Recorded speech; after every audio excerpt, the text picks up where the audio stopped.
한 노인이 우표를 사려고 우체국 판매대에 줄을 서 있었습니다.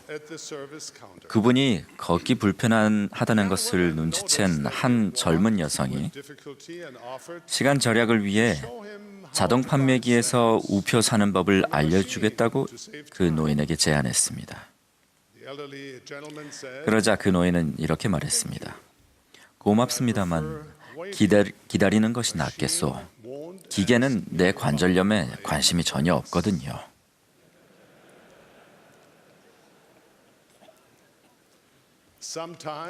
때로는 우리의 어려움을 염려하는 누군가와 대화하는 것이 우리에게 도움이 됩니다. 고통, 슬픔, 질병은 누구나 겪는 경험입니다. 사고나 고통 또는 불행의 순간은 영혼에 내장된 하드드라이브에 상당량의 메모리로 축적될 수 있습니다.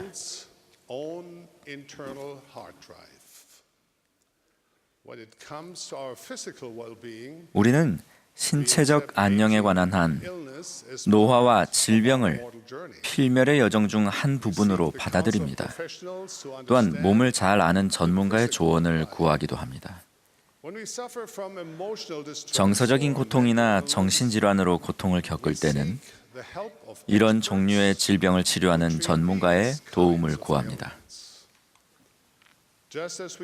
우리는 이 필멸의 생에서 육체적, 정서적 시련에 봉착하듯이 영적 어려움에도 직면하게 됩니다.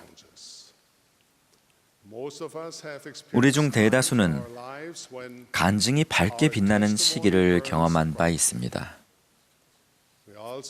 때로는 하나님 아버지께서 멀리 계시는 것 같던 때도 있었을 것입니다.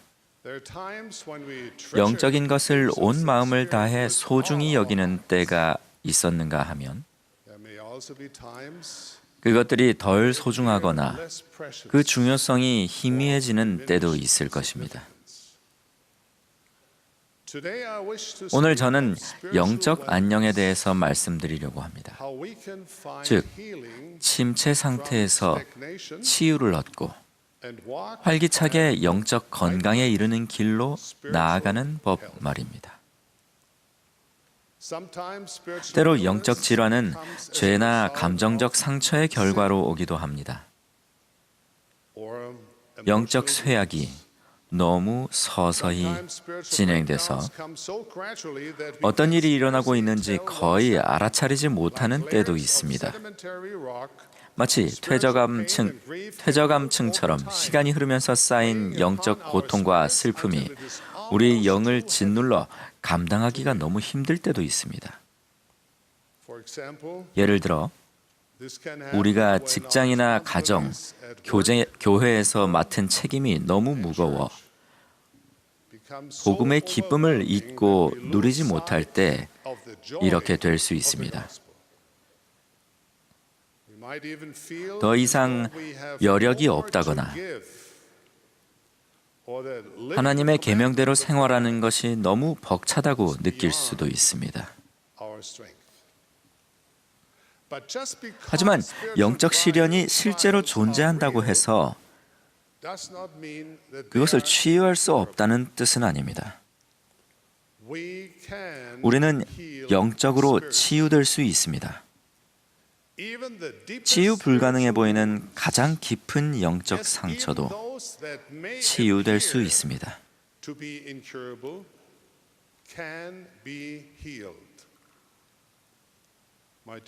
사랑하는 친구 여러분, 예수 그리스도의 치유의 권능은 우리 시대에도 존재합니다.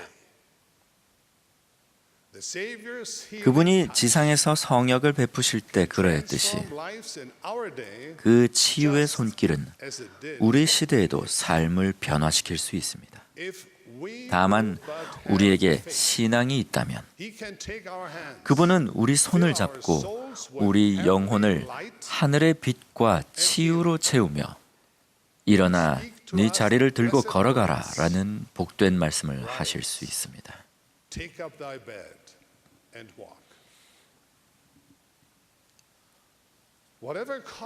우리의 영적 질환의 원인이 되는 것은 무엇이든 모두 한 가지 공통점이 있습니다.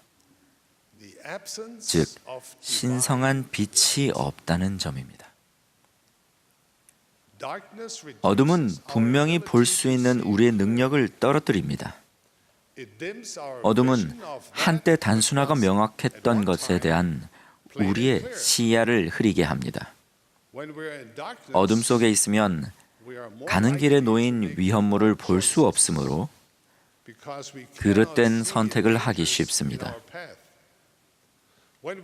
어둠 속에 있으면 희망을 잃기 쉽습니다. 우리가 계속 앞으로 나아간다면 만날 수 있을 평화와 기쁨을 볼 수 없기 때문입니다. 반면에 빛은 사물을 있는 그대로 보게 합니다. 빛은 참과 거짓, 필수적인 것과 사소한 것을 분별하게 해줍니다. 빛 안에 있으면 참된 원리의 바탕을 두고 올바른 선택을 할 수 있습니다. 우리가 빛 안에 있으면 소망의 완전한 밝은 빛이 우리와 함께합니다. 지상 생활의 시련을 영원한 관점으로 볼 수 있기 때문입니다. 우리는 세상의 어둠에서 벗어나 영원한 그리스도의 빛 안으로 들어갈 때 영적 치유를 얻게 됩니다.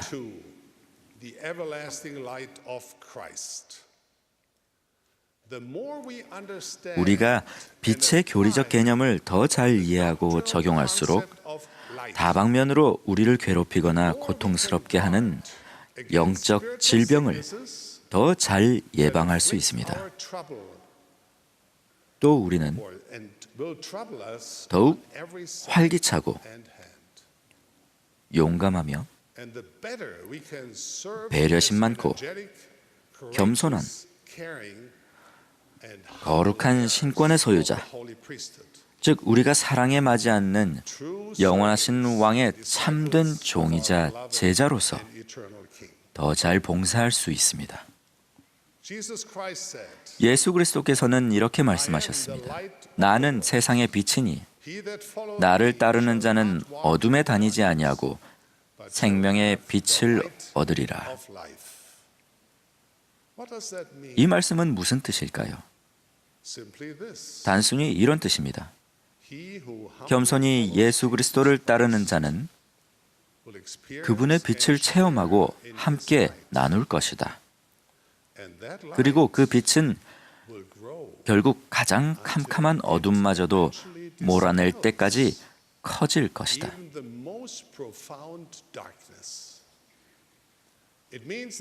이 말씀은 구주에게서 나오는 권능, 즉 강력한 영향력이 실존한다는 뜻입니다.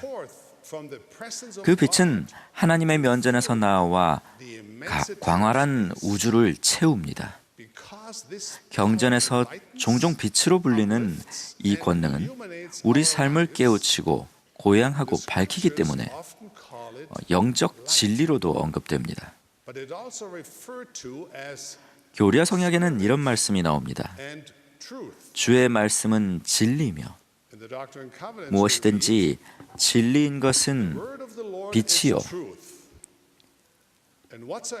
무엇이든지 빛인 것은 영, 곧 예수 그리스도의 영인 까닭이니라.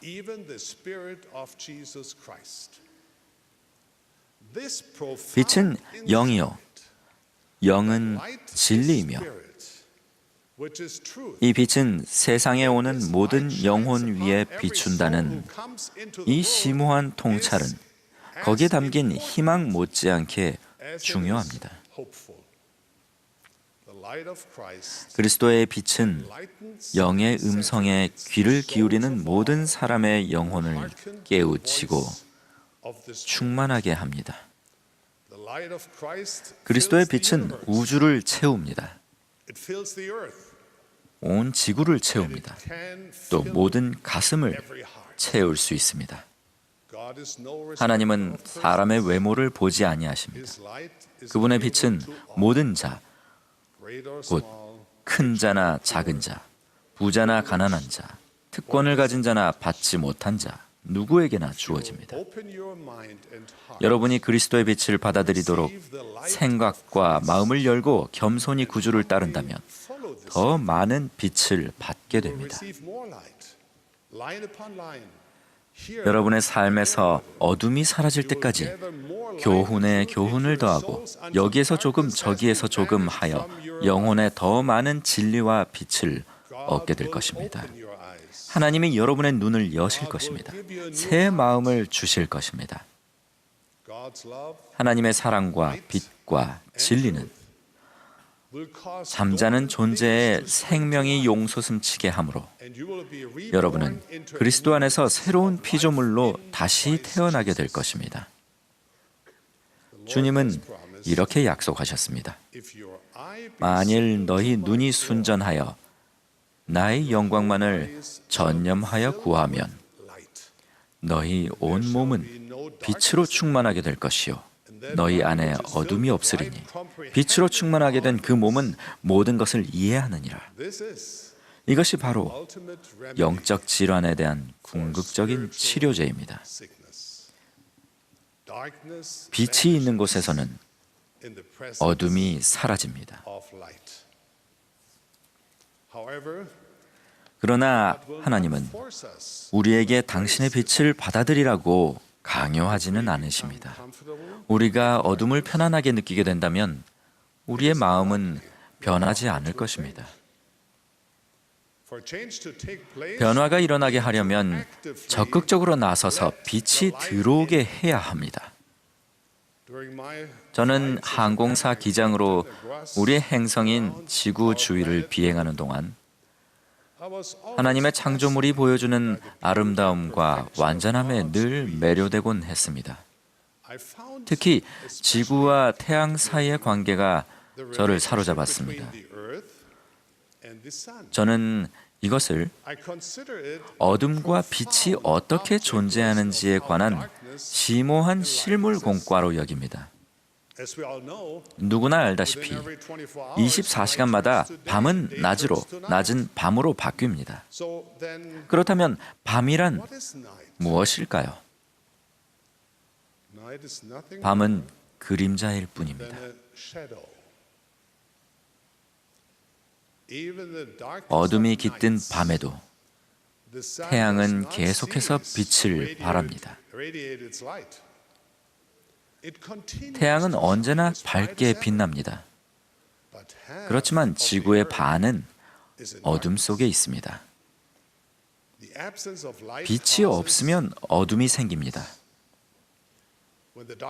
어둠의 밤이 오더라도 우리는 태양이 소멸한다고 절망하거나 걱정하지 않습니다. 태양이 그곳에 없다거나 죽었다고 생각하지 않습니다. 우리는 우리가 그림자 아래에 있고 지구는 계속 자전할 것이며 결국 태양광선이 다시 우리를 비추리라는 것을 압니다. 어둠은 빛이 없음을 나타내는 것이 아닙니다. 대개는 우리가 단지 빛을 받아들일 올바른 장소에 있지 않다는 것을 의미합니다.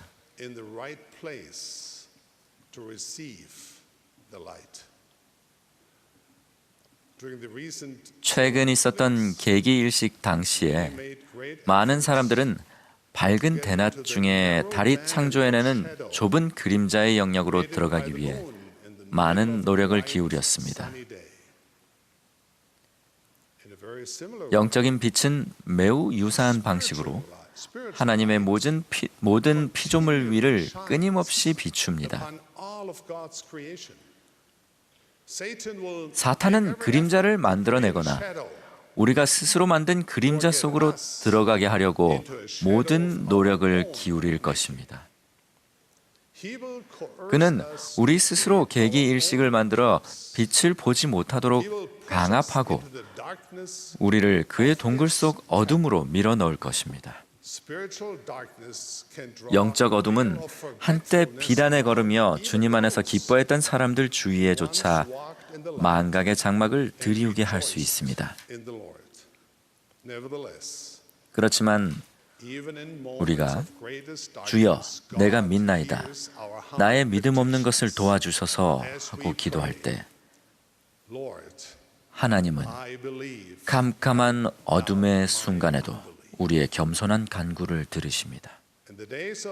엘마의 시대에는 영적인 것들을 받아들이는데 어려움을 겪는 사람이 많았기에 그들의 믿지 않음으로 하나님의 빛과 진리가 그들의 영혼에 들어가지 못하고 그들의 마음이 완악하여졌습니다.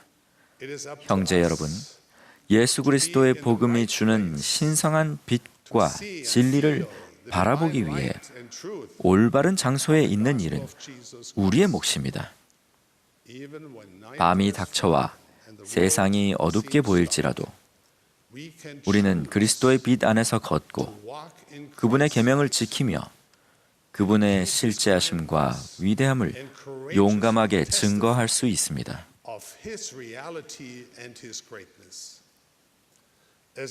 하나님의 신권 소유자이자 예수 그리스도의 제자인 여러분은 빛을 지닌 사람입니다.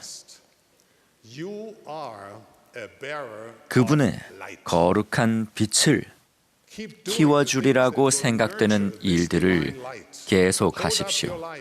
여러분의 빛을 들어 그 빛이 사람 앞에 비치게 하여 그들이 여러분을 보고 존경하게 할 것이 아니라 그들로 여러분의 착한 행실을 보고 하늘에 계신 아버지께 영광을 돌리게 하십시오. 사랑하는 형제 여러분, 여러분은 하나님 아버지의 자녀들 영혼에 빛과 치유를 가져다 줄 목적으로 쓰일 주님의 손에 들린 도구입니다. 어쩌면 여러분은 그 관절염에 걸린 노인을 돕는 우체국 직원보다도 영적으로 병든 사람들을 치유할 자격이 없다고 스스로 느낄지도 모르겠습니다. 어쩌면 여러분은 여러분 나름의 영적 고충을 겪고 있을지도 모르겠습니다. 그럼에도 불구하고 주님은 여러분을 부르셨습니다. 그분은 도움이 필요한 자들에게 다가가도록 여러분에게 권세와 책임을 부여하셨습니다. 어둠 속에 빛을 비추고 하나님의 자녀들을 일으키고 축복하도록 여러분께 그분의 성스러운 신권 권능을 부여하셨습니다. 하나님은 당신의 교회와 상한 영혼을 치료하시는 소중한 복음을 회복하셨습니다. 그분은 영적 안녕에 이르는 길, 침체 상태에서 치유를 얻고 활기찬 영적 건강으로 나아갈 길을 마련하셨습니다. 겸손한 기도로 마음을 하나님께 향할 때마다 여러분은 그분의 빛을 경험하게 됩니다. 경전에서 그분의 말씀과 뜻을 구할 때마다 빛은 밝게 자라납니다. 도움이 필요한 사람을 보고 사랑으로 다가가기 위해 자신의 안락함을 희생할 때마다 그 빛은 확대되고 부풀어 오릅니다. 유혹에 맞서 순결을 선택할 때마다 또 용서를 구하거나 용서할 때마다 용감하게 진리를 증거할 때마다 빛은 어둠을 멀리 쫓아내고 빛은 빛을 찾는 다른 사람들도 끌어들입니다.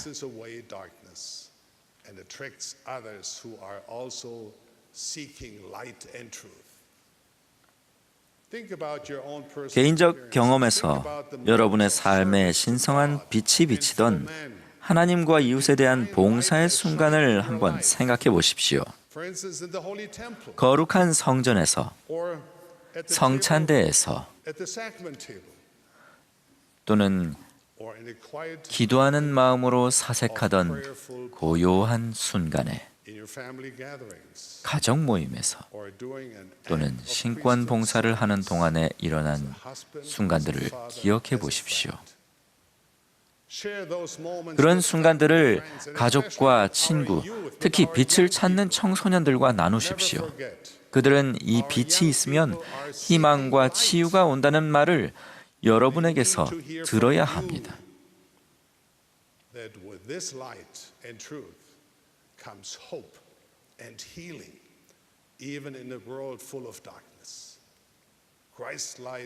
그리스도의 빛은 그 어떤 영적 상처나 질환에도 희망과 행복, 치유를 가져다 줍니다. 이 정년의 영향력을 경험한 사람은 다른 사람에게 빛을 전하게 하기 위해 세상에 비치신 주님의 손에 들린 도구가 됩니다. 그들은 라모나의 왕이 느꼈던 것, 즉, 이 빛이 그의 영혼에 그처럼 큰 기쁨을 넣어주어 암흑의 구름이 사라지고 영원한 생명의 빛이 그의 영혼에 밝혀졌음을 느끼게 될 것입니다. 사랑하는 형제 여러분, 또한 친구 여러분, 우리가 추구해야 하는 것은 주님의 영원한 생명의 빛이 우리 안에서 밝게 빛나고 어둠 속에서도 우리의 간증이 자신에 넘치고 강하게 될 때까지 주님을 찾는 일입니다.